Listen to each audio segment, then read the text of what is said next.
palitan ng ang tao para sa sistema. Kaya po, andito yun. Tingnan nyo, hindi ako nakakita sa buhay ito. Sobrang tinakot. Pero hindi ang kakakitawag yun. Yung tinirakot, ibalik. At ang nanirakot, igulong. Huwag yung kalimutan niyo po, ang naninig ko lang dito, ang nanirakot, igulong. Pero dapat din sabihin natin, yung tinirakot, ibalik. Apa, isama ninyo sa ating panawagan, ang tinurakot, ibalik. At saka ang tinurakot, igulong. Hindi ko mga pagkakaan dito. Napakaganda. Alam ko hindi kayo po television. Kayo po ay today. Today ay television. Sana po, ngayon na tayo sama-sama. Napakaganda po ang beauty dito. Napakaganda na pinita ko. So, ang ating pong lesson sa EDSA, pag tayo ay nagkaisa, pwede tayo magkaroon ng milagro. Ano yung milagro natin yun? Pinakasik na natin ang diktador. Kaya pag kami tayo ng problema, dapat din tayo magsama-sama. Alam niyo kung hindi ako nalulungkot, na tayo meron dito tayong aksyon. Mamaya tiyo, merong aksyon na sa kabila. Bakit hindi tayo nagkakaisa? Dapat po magkaisa tayo. Dahil isa tayo aksyon sa tayo Pilipinas. Kaya ang panawakan ko sa atin ngayon, huwag tayong matakot, no? Pag sabi nga natin, diba ka, huwag matakot. Ako po ay 88 years old, pero ako po ay makikibang at hindi matatakot. So yun lang po ang gusto kong kasi. So, mabuhay tayong lahat ng Pilipino. Mabuhay tayo. Maraming salamat, Sister. Ngayon naman, pakinggan natin ang mensahe mula kay Carol Suyat mula sa August 21 movement.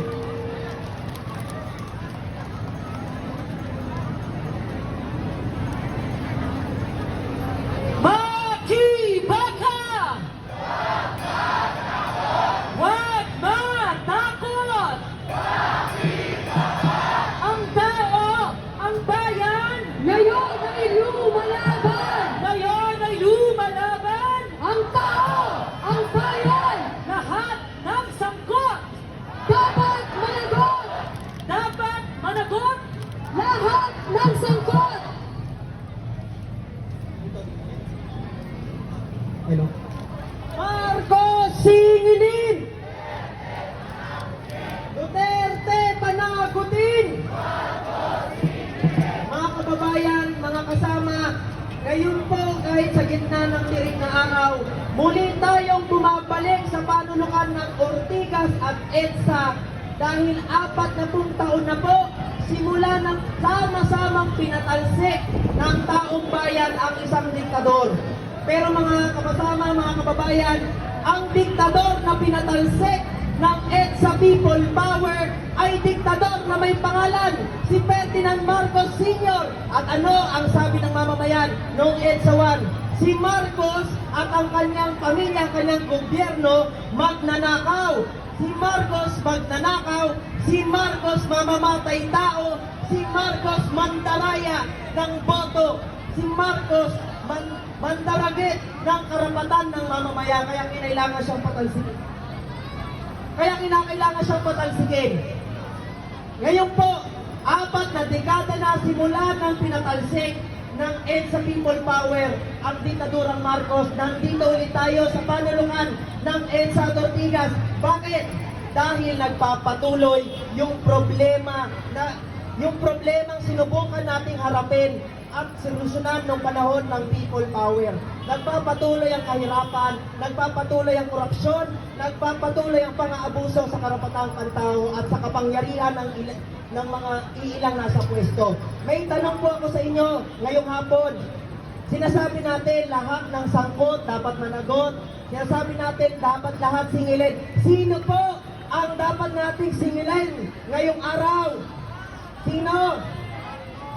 Ang kailangan nating singilin ngayon, si Marcos at si Duterte. Dahil iisa lamang sila ng mamamatay tao at magnanakaw. Parehas silang abusado, parehas silang nagnakaw sa kaban ng bayan, parehas silang traidor sa diwa ng EDSA People Power. Kaya po ngayon, para sa akin, para sa amin, ang pinakamakabuluhang paraan ng paggunita sa People Power 1 ay ituloy ang diwa ng paglaban, pagpapanagot at paniningil sa mga opisyal ng gobyerno na walang habas ang pang-aabuso sa kanilang poder at walang habas ang pagnanakaw sa kaban ng bayan.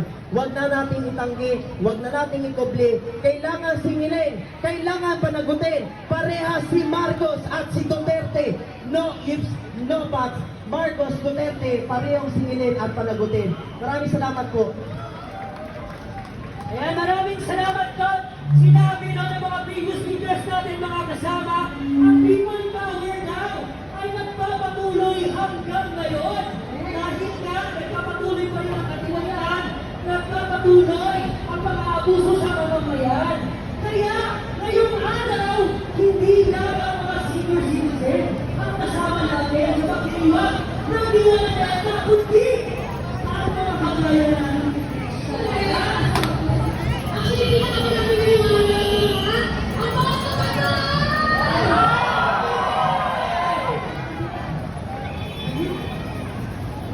Ayun, sabi na nila, ang mga kabataan, lagi na lagi ang mga kabata, mga partner, dahil ang daming kulahot na nagpapahirap sa atin. Kapayag na tayo na sinisinan nila ang ating kinabukasan.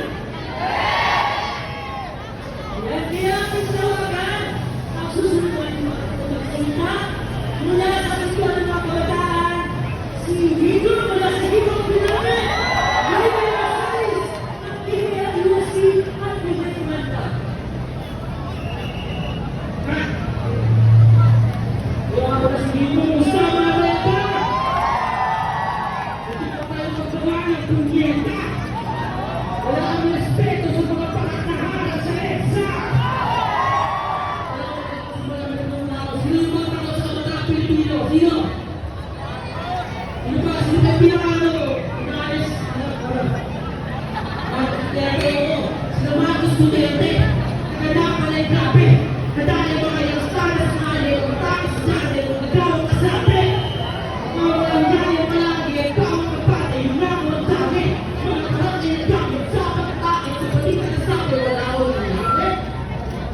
Diba? Parang grabe. Ulit na lang ang eksena sa araw ng EDSA. Bilang sa pinakaw ng tema ay nakasapong sistema. Ang mataan ang araw ng pwersa. Ang pinawal na sa kalot na sandala ang magdagdasan ng pera. Panawagan ng EDSA, kahit hindi pa yung writing, yung trip ko exciting, kaso po nakakasuhan pa ng citation exciting. Legit paraging, kaya nakasunod ng halos. Pero matagal na namulat, nahulog pa sa tapos. Dapat ang nabuti mga magkamuha at matulog at matapos. Aking tutog pa mga balaura na burot at magkakupalas ng Marcos! Marcos Duterte, walang pinag-iba! Pareho tuta, diktador pasista! Natawagan ko pala si Vivay Magdak sa mga bataang solid.